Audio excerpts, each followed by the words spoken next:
Buongiorno a tutti, benvenuti a questo incontro del meeting per l'amicizia tra i popoli. Io vi confesso un certo disagio a dover introdurre questo incontro, perché quello di oggi, quello di cui parliamo oggi, per quel che mi riguarda, è un evento unico, eccezionale per la sua portata.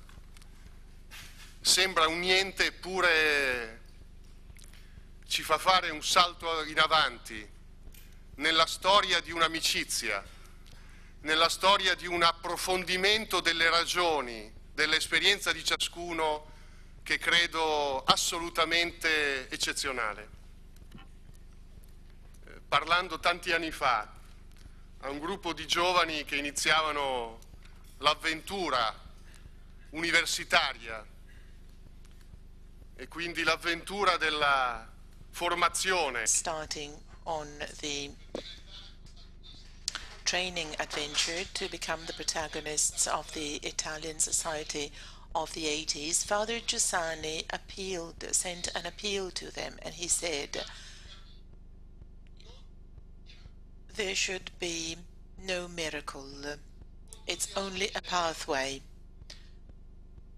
Today's encounter is the last, but really not last, step of a pathway which started very mysteriously and continued also in a mysterious way through circumstances which were ephemeral, very small and hidden. They seemed to have nothing to do with the major changes going on in the world in the last decades. We're here on this stage today because many years ago, at the end of the 90s, a young university student from Florence met a professor of his in Egypt. Well, Farouk was his name, and the student's name was Paolo Caserta. He was Christian, and his professor was a Muslim. And according to the stereotypes of those times, and also today's stereotypes, they would not be allowed to get close to each other because everyone had his own ideas concerning the other. Imagine the end of the 90s and what an Italian Christian could think of the Muslims, and also think of what then a Muslim could think of the Christians. Yet something strange happened, something which was unexpected, something which was not envisaged by the usual patterns and preconceptions. The two became friends. They discovered that in the other there was something similar to themselves. A curiosity arose out of this, and one told about himself and asked questions about the other, and they discovered something curious. That is, that one's heart desired the same things that the other's heart desired. A story began, and right from the beginning you could see the signs of a great history in it, but no one could expect this, could imagine it. It was kept concealed for many years while the world was going on, almost apparently extraneous to it. And then at some point in 2006, Professor Wal Farouk came to the meeting and presented the first edition in the Arab language of the Religious Sense by Don Giussani. It was a surprise, and many people asked, why is this possible? So we told that story, but the story didn't end there, because last year there was the first Cairo meeting. Probably yesterday you were in the auditorium, and you probably listened to an enormous account on what an encounter can generate in people's lives. At Cairo's meeting last year, something unimaginable took place. In spite of the rigorous and very strict organization of the meeting in Rimini and of the people in charge of the Cairo meeting, while the president of the meeting, Emilia Guarnieri, was speaking, the translation system, the simultaneous translation system, did not work anymore. There was panic. In the audience invited by WELL, there was a professor of Italian literature, Professor Fatah Hassan, who said, if you want, I speak Italian, I can sit next to Professor Guarnieri and translate. Who could expect something like this to happen? Farouk did not deliberately broke the translation system for him to translate.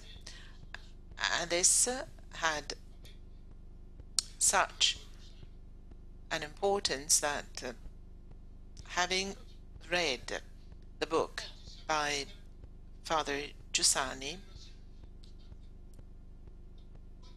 he decided to follow suit. We are here because of fortuitous circumstances. Paolo Caserta could have been indifferent to his professor, and Professor Fatah Hassan could have stayed at his place, thinking that translation was somebody else's business. And the book was published. I can't invite you to read it because it's Arabic, as we used to say in Italian when we say that something is really difficult. I won't introduce him because yesterday Emilia already introduced him in the auditorium. We wanted him and Don Ambrogio Pisoni at this meeting. Don Ambrogio Pisoni is here as the person in charge of all the communities of communion and liberation in the Middle and Far East, and he followed this story step by step. So please, the floor to you, and tell us how this book came to be translated into Arabic, and then Professor Fatah Hassan will speak about the reasons why he thought it was interesting to him and the Arab world to have the text by Father Giussani translated into Arabic. I will briefly answer because I think this can be useful to put in a framework what we have just heard. Cairo, October 28th, 2010, more or less 6 o'clock. We are hosted in a hotel, and we're invited to go to the terrace of the hotel for a welcome buffet. I went to the lift. I don't remember whether I entered first or he entered, but we were there together. This is really a gentleman. He is elegant, something totally unimaginable for us.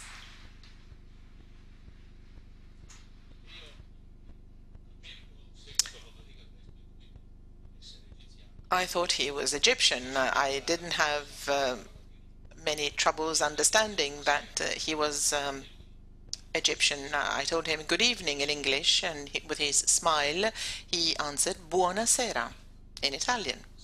So I said, buonasera, do you speak Italian? And he said, yes. Are you Italian? How do you know? I said, and he answered, from your traits. And there, a light appeared in my mind. You know, I've been working at university for 20 years, usually university students don't use these expressions. They would not say, I recognized you from your traits. So I said, well, that's an interesting person. He speaks Italian. We sat at a table. At some point, he used another very eloquent expression, mi stavano alle calcagna, which means they were chasing me. They were very close to me. So I said, he really speaks very good Italian. And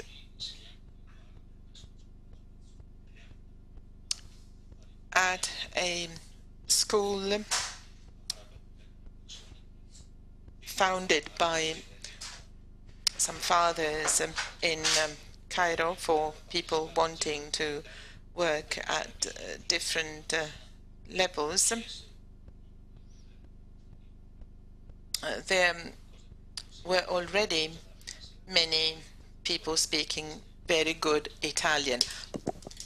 Giustamente, Professor Farouk chiese al collega. Professor Farouk asked him, what's your price? I don't know what Hassan answered. Professor Fattah, before the event, had dinner with 3 friends of ours from Italy who are learning Arabic. When having dinner with him, he recognized something strange. He understood that those people had arrived to Cairo some days before to help the organization by paying their own flight, hotel, etc. So he did not understand why, and this is the same for the volunteers here in Rimini after 32 years. After that dinner, he called Professor Farouk and said, well, I'll come to work free of charge. During our work and mutual knowledge, we discovered the existence of Father Giussani's text on education. And thanks God, he is an intelligent person. He had the intuition of the powerful scope of all this in educational terms. We didn't dare ask him to do so, but he proposed to translate the book.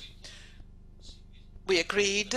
I gave him the text the following month, and he started working at the translation, and 1.5 months ago, the text was printed.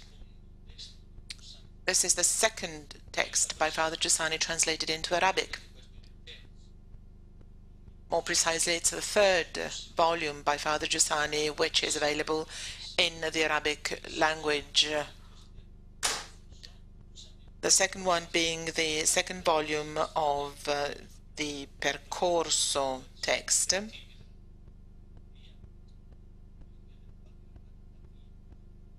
published by the Patriarcato Latino of Jerusalem. We will see how to disseminate this in the Arabic world. Chronologically, this is the 3rd volume, therefore, that we have available in this language. The 3rd volume of the Percorso, the one on the church, is also being translated. We'll see when it becomes available. Educare senza dubbio è stata la passione di tutta la vita di Don Giussani.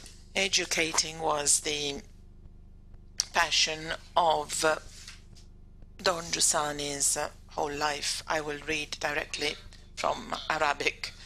The fundamental idea of education addressed to young people is that through them you can rebuild a society. So the big problem of society is first and foremost to educate young people. Think of the importance of this concern of Don Giussani's.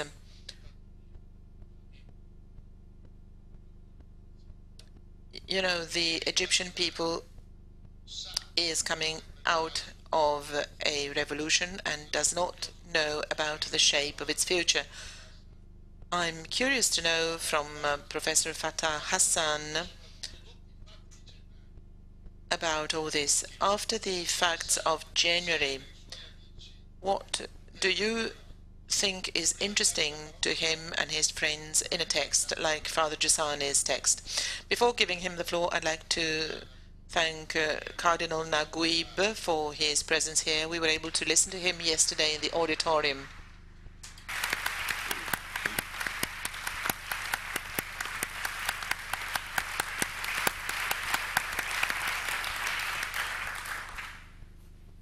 Perché con la sua presenza with his presence, he shows us the maternal role of the church to which we belong and for which we give, or to which we give our life as much as we can. And then we have the rector of the University Al-Azhar,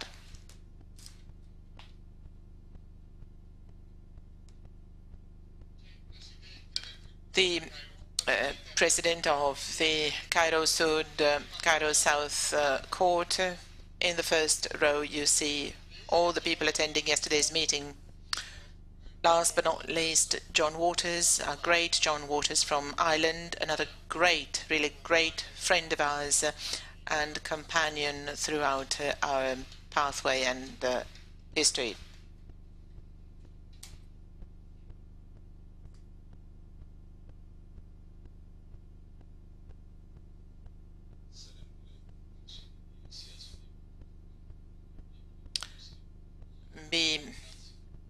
God's peace be with you.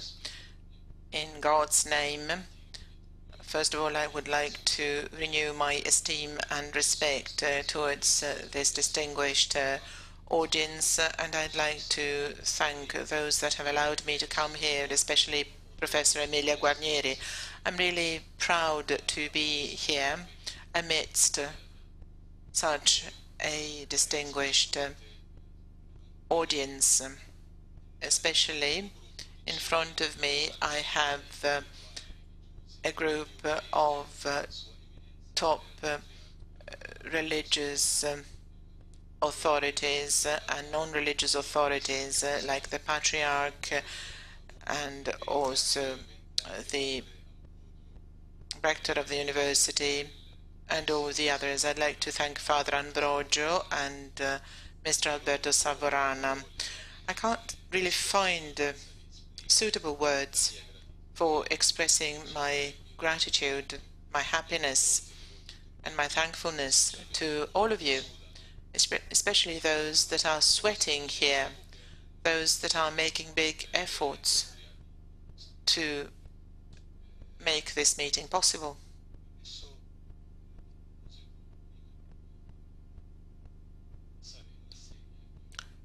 Before starting my presentation, to solve the problem of the Arabic language, I must say, and I said this to Mrs. Guarnieri yesterday, I think that I will devote 2 courses, one for teaching Arabic to Italians and also one for teaching Italian to our fellow citizens living in Italy in order to exchange cultures.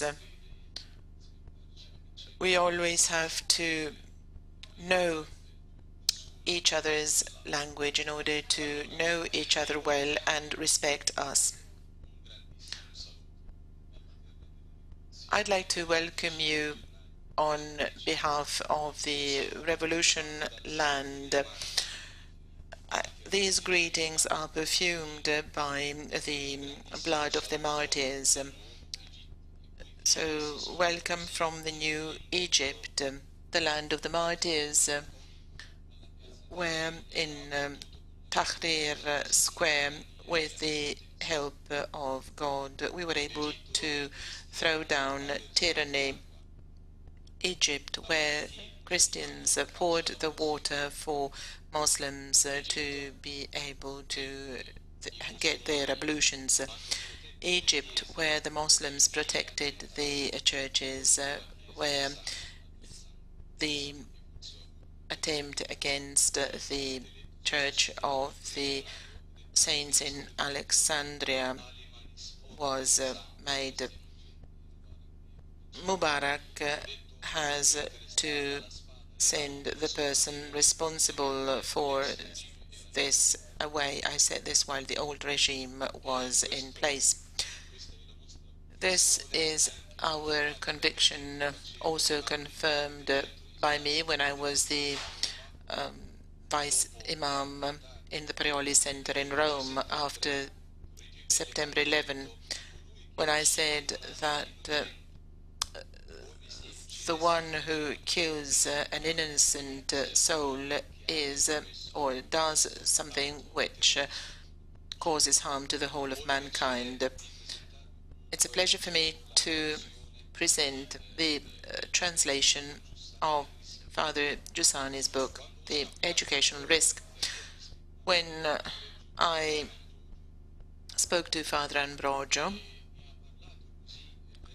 he briefly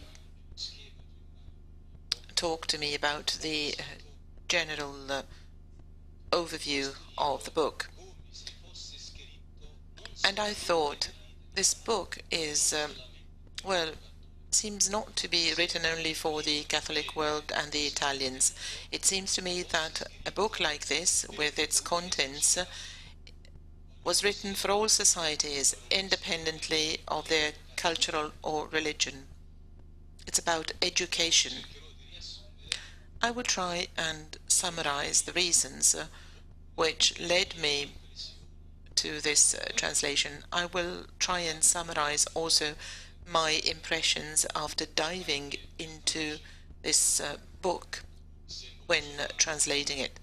Even if I am a Muslim, I'm a practicing religious Muslim, and I belong to the Muslim Brotherhood, I must say that this book, written by a Catholic father,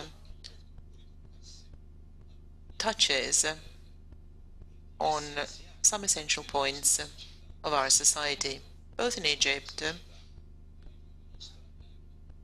and in the rest of the world, where we are witnessing an exceptional age, especially these days.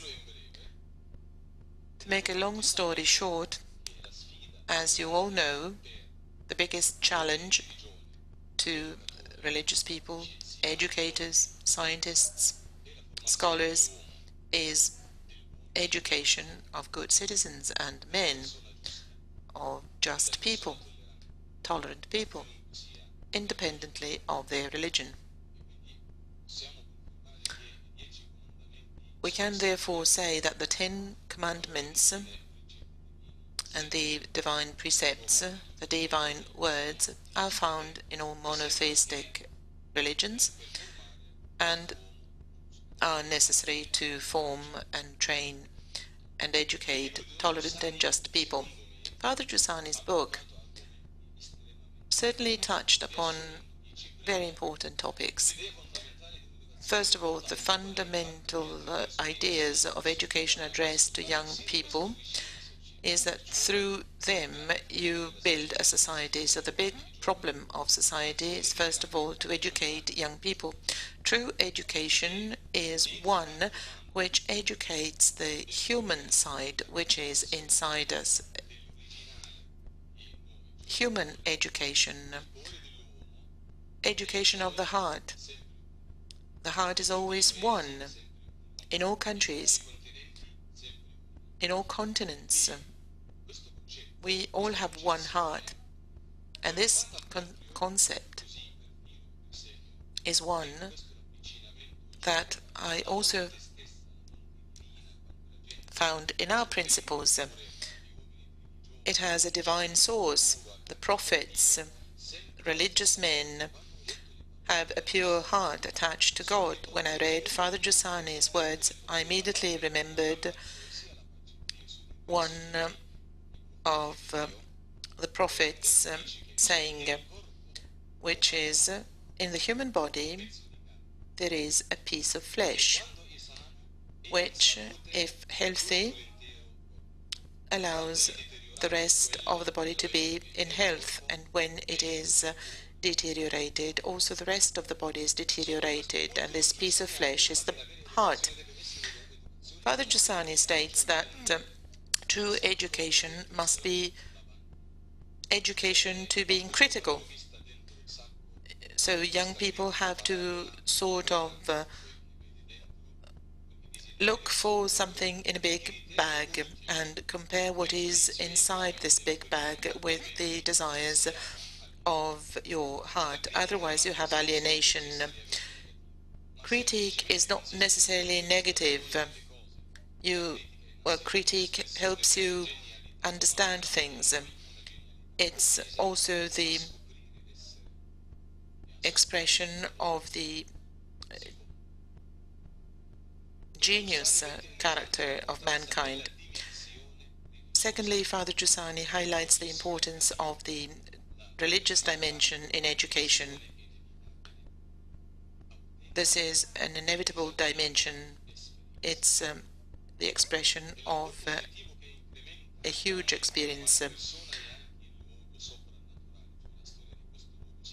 And also there is a supernatural place, which is the church, which is the place where healthy young individuals are educated and formed. In a civil democratic state in Egypt, we have religion, but we would never accept a theocratic state.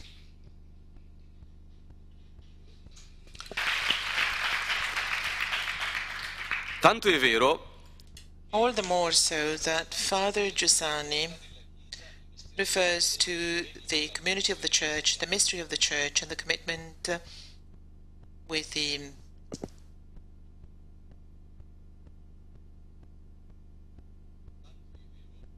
tradition. All the more so because Father Giussani refers to the community of the Church, the mystery of the Church, and the engagement and commitment to the tradition, stating that the faith responds to the original needs of the heart and man. They are the same everywhere. A need for what is true, beautiful, just, and need for love. Father Giussani is afraid that the neutral and secular schools fulfill their masterpiece of disturbing and upsetting the conscience of our children. There comes in the responsibility of the families. They can choose the people they want to cooperate with in the education of their children. Third point, and here I'm referring to the authority, the figure of an authority, the teacher as an authority. In this respect, I know very well how important this authority is, because God bless those who educated us right from our childhood.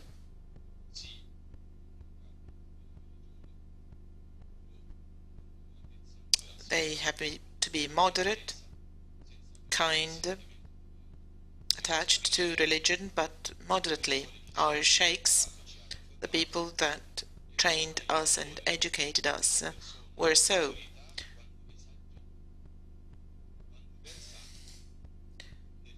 This is the value of the authority. The teachers must pour into the minds of the students many human values. This is why I was struck by this point. teacher, the charism as a spiritual guide, which is indispensable to those that need to be educated. The experience of the authority means an encounter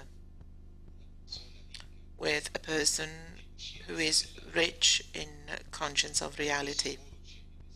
For sure, in this person there is inevitable attractiveness.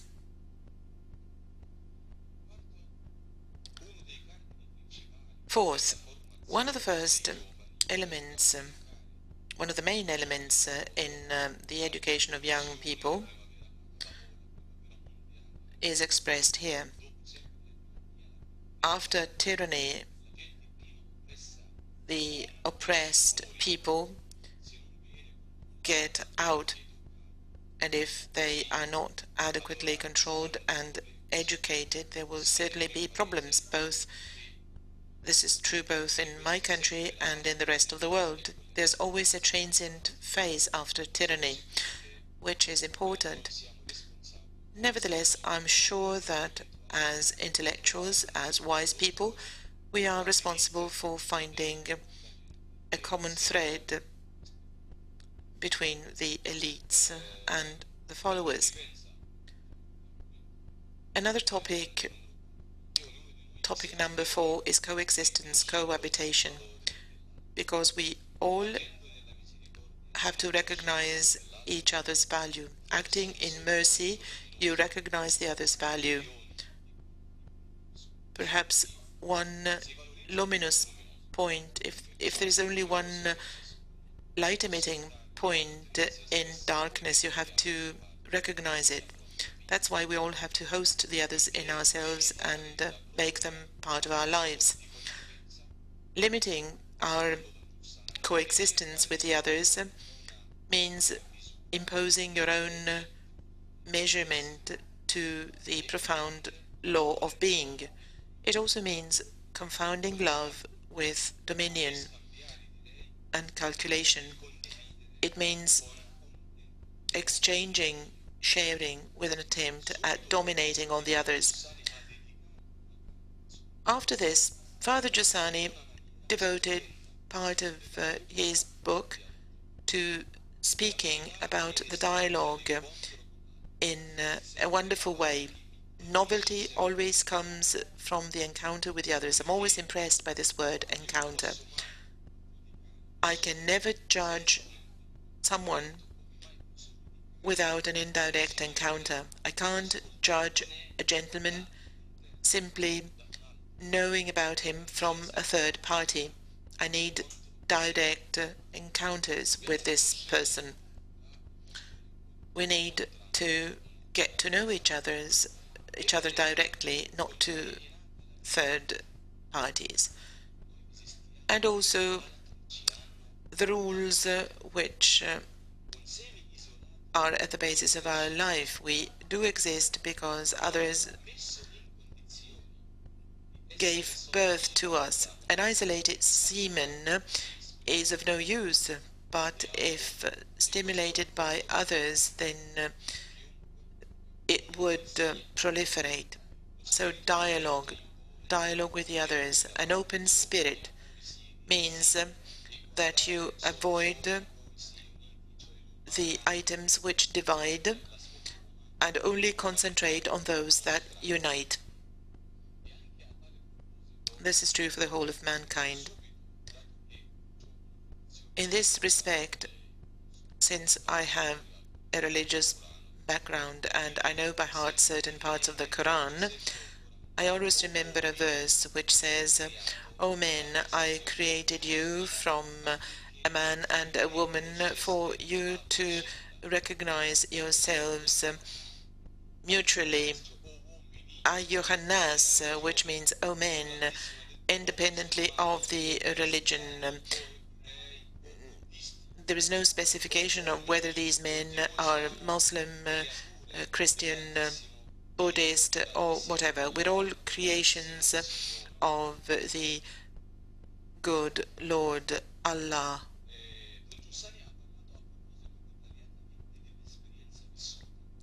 Father Giussani spoke about the lived experience in detail. this topic also generated an echo inside me. Me and Dr. Wael Farouk had this experience. We are not here to cheat someone or just for fun. We worked together 15 years ago teaching Arabic with the Cambodian fathers. It was a sort of a place of heaven. There was complete coexistence, peaceful coexistence. They called me Dr. Sheikh Abdel Fattah.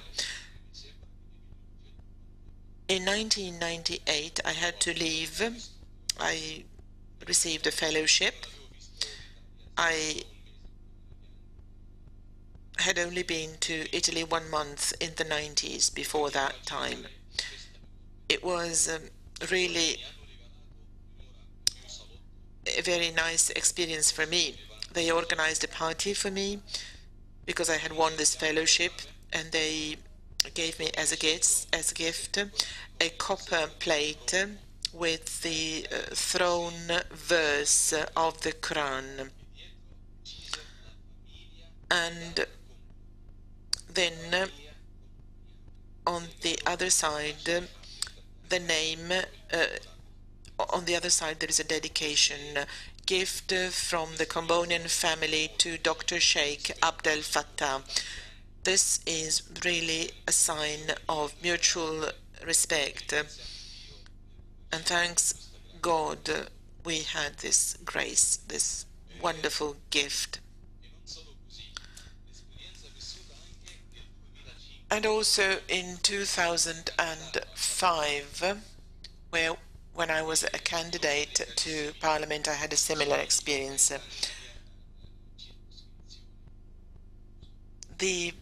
My fellow citizens in my neighborhood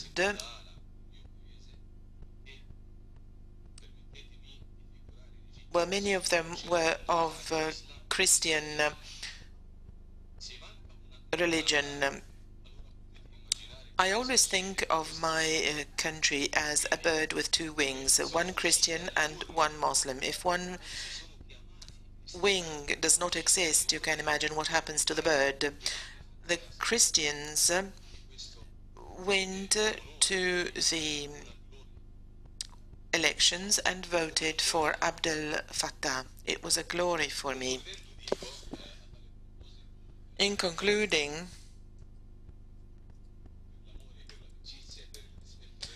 I must say that in friendship, respect towards you, we also had a sacrifice. Ramadan is the fasting day, is the fasting month for us. It's a particular month. And when the organizers of the Rimini meeting sent me this invitation, I said, well, it's going to be in the last 10 days of Ramadan, but we needed this sacrifice to be here. We always prefer to stay close to our families during Ramadan, but we left our natural families in Egypt and found another dear family here in Rimini, in Italy.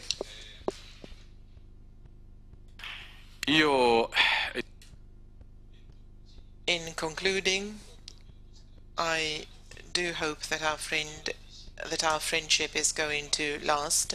I hope that the good Lord gives us the strength to continue this long pathway of friendship and respect. Love should overcome hatred, and tolerance should overcome intolerance. Thank you very much for listening.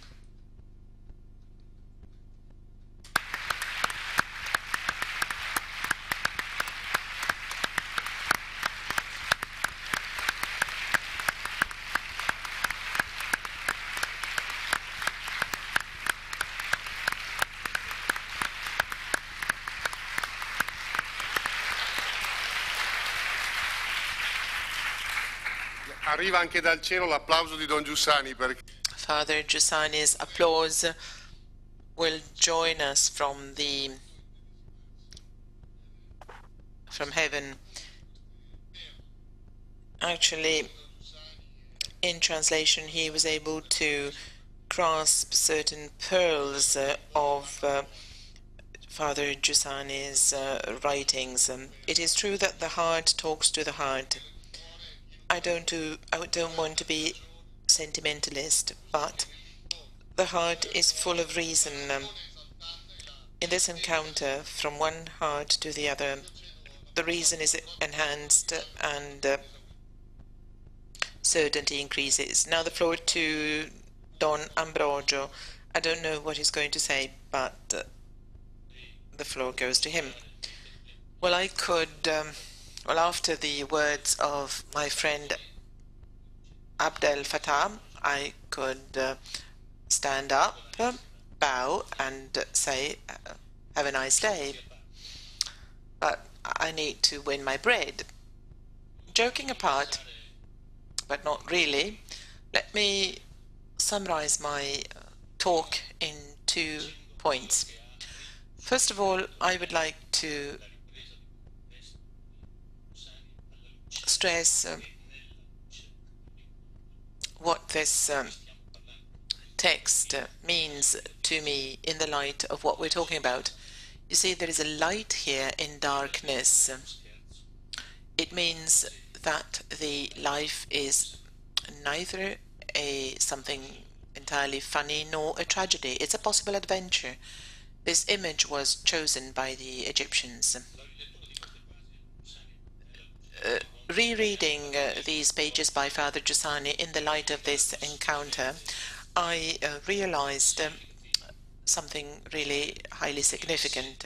That is, if education is the introduction to total reality, and Father Giussani takes this definition from Jungmann, and it's on page 65 of the Italian text, then this is the novelty, the big novelty offered to all of us. That is, reality is a sort of home which is waiting to be inhabited and known. Life, therefore, is indeed a possible adventure. It is so possible that it can become real.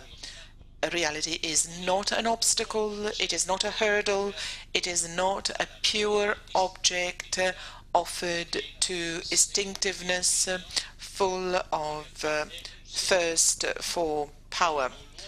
No, reality is a sign. It's a friendly place where someone is waiting for me, where the meaning of things, the mystery is waiting for me. Therefore, waking up in the morning is the beginning of a reasonable adventure.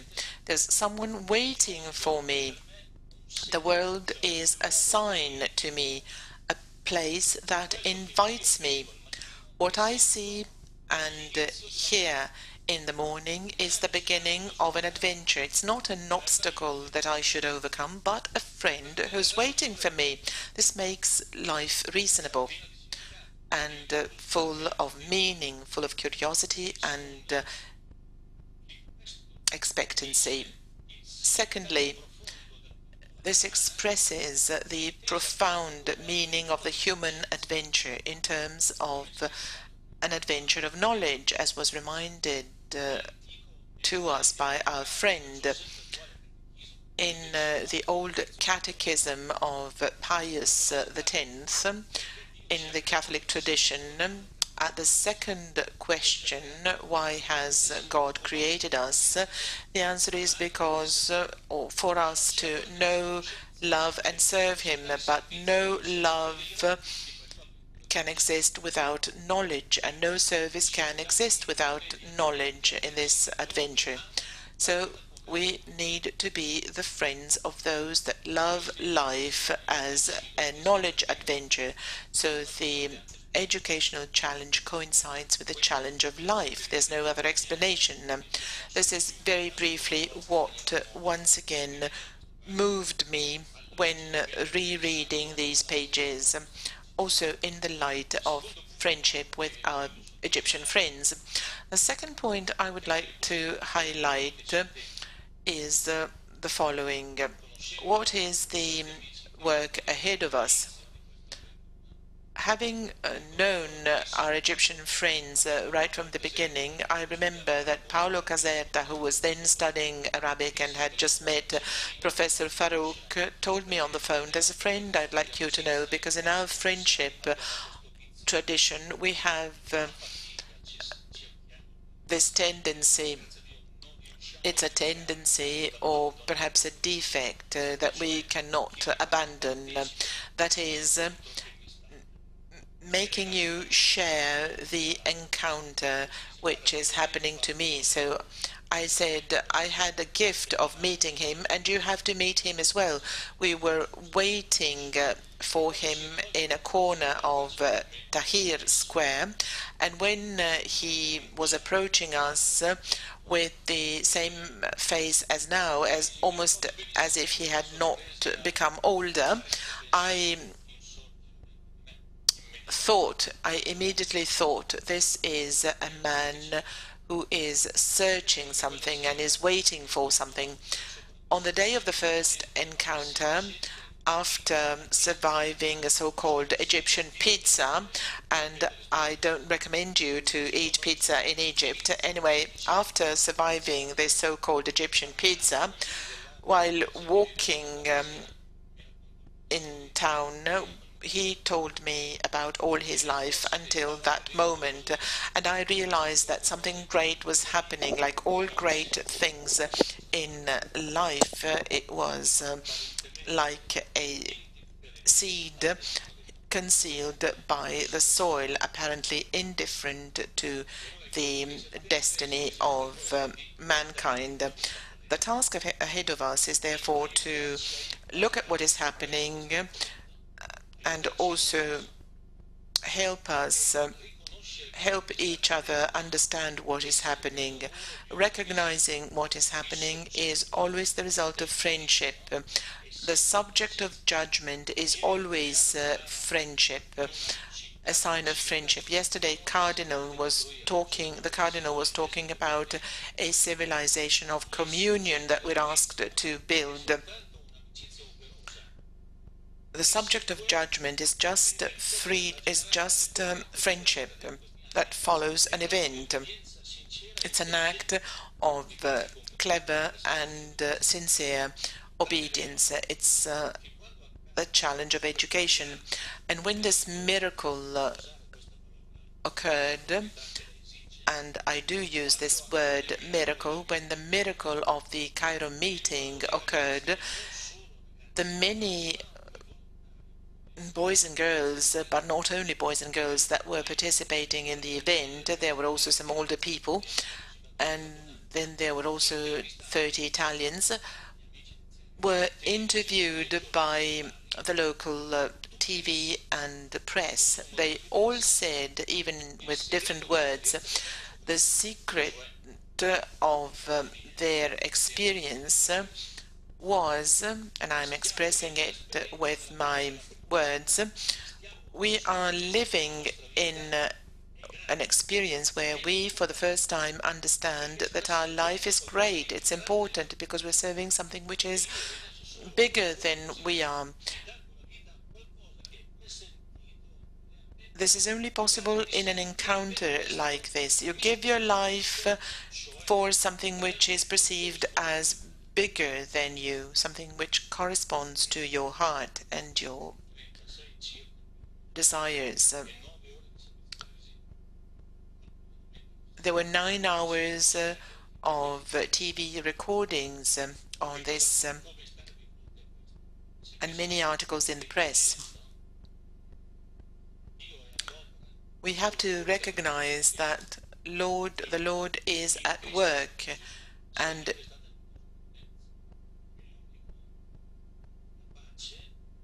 manifested himself in Jesus Christ. He is the only one that takes care of our heart, deep down in his heart. And when you encounter someone like this, you cannot lose him anymore. From here comes the huge adventure of which we are friendly protagonists. Yesterday afternoon, we were able to make a further step in this adventure. We should be watching what is happening. And, you know, in an improvised conversation of Father Giussani that I'm trying to repeat with my own words, but please, Dr. Savarana, correct me if I'm wrong, when he met a student in the corridors of the Cattolica University in very hectic years, those after 68, meeting a young man who was on the other side of the barricade, asked him, "What are you doing here?" And he said, "I'm here with the forces that are changing history." Father Giussani, looking at him, said, "The forces that change history are the same that change man's heart. What is happening now is simply the continuous reoccurring of an event. The forces which change man's heart are the same that change history, because there is no history without men as its protagonists. There can be no history without men, and the protagonists are conscious protagonists of their fate and of the encounters. It is the word encounter, as Abdel Fattah said, which is most dear to men that take care of themselves. In an encounter, you entrust yourself to the others and you find a correspondence with yourself. Correspondence is a word that was also used by Saint Thomas. It's a word that indicates the mystery of man's life in the beauty of a dialogue. We are armed only with this certainty. To conclude, at the Cairo meeting, we were able to publicly state that only beauty made flesh, Jesus Christ, makes us men who are capable of enjoying an immense certainty, and armed with this immense certainty, we can walk around full of curiosity. The world would not understand this. Also the world inside us, because the world immediately counterposes certainty and curiosity. And very often the word certainty is combined with intolerance, which generates violence. But the true certainty is in the womb of curiosity, continuous curiosity, which searches for something in the present time. We need to be eager for new discoveries. We must always ask ourselves what is going to happen today or tomorrow, because our home is the infinite, not the narrow space of a place where we can hide ourselves. I recently read some pages by Father Giussani on the film director Tarkovsky.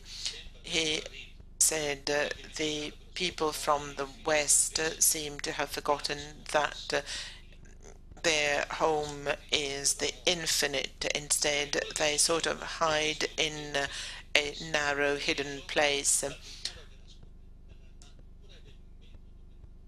What is important is to play the game of discovering the method of reason, and this is a window open onto reality.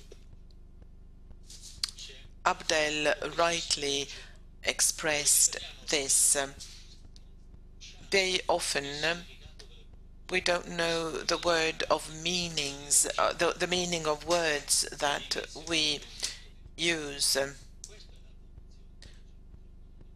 It's a sort of being released. You know, man needs the others to become released, and this word release somehow has got to do with being released from a prison, from a hidden, narrow space. Life, only by so doing, can become an immense certainty.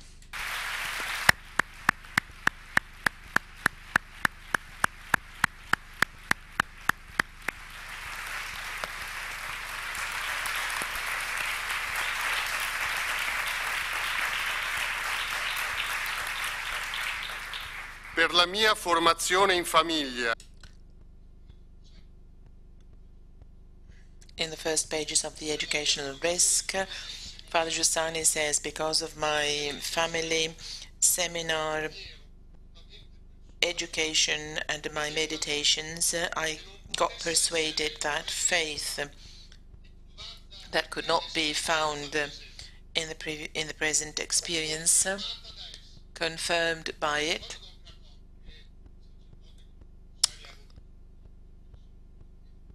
is not possible. When Father Caron reaches this sentence, he always repeats it several times, confirmed by it. Useful to answer the needs of life. Well, it wouldn't have been a faith capable of resisting in a world where everything says the opposite. I must confess that today, while listening to our two speakers, I immediately thought of this sentence. And you know, I thought that Father Caron is used to repeating it several times when he comes to a certain point. You know, I know what the educational risk is. I know the contents. I've used this book several times, but today what happened to me was that I found confirmation of all this here, because when the experience of truth happens again, occurs again, it's got a unique accent. It occurs as the first time, and it's a surprise. I'm most grateful to you for the sacrifice you made. We're not Muslims, so we don't have Ramadan. We're Catholics. We simply have some weeks of fasting during Lent. The sentence I started with by quoting Father Giussani, expect a pathway and not a miracle, continued like this: expect a pathway, not a miracle, which eludes your responsibility and which cuts away or reduces your fatigue and makes your freedom mechanical. In an encounter, you have lots of promises and expectations for one's life. A condition must be there, without which the encounter is meaningless. You need to commit your freedom. You need to take position vis-à-vis what you have met and encountered. It's the fruit of attractiveness, as Father Giussani says. It's an attracting, a dragging encounter. And by so doing, this requires responsibility, fatigue, efforts, and above all, freedom is no longer mechanical in this way. Heart, reason, affection. Reason is ability to adhere to something. We do hope that the pathway you have started and your sacrifices. Probably your work is much harder than our work here, but I hope that your sacrifices and efforts will bear the fruits of this new reality. Many new people that will be free and able to follow what they recognize as true and suitable for their hearts. Thank you and have a nice day.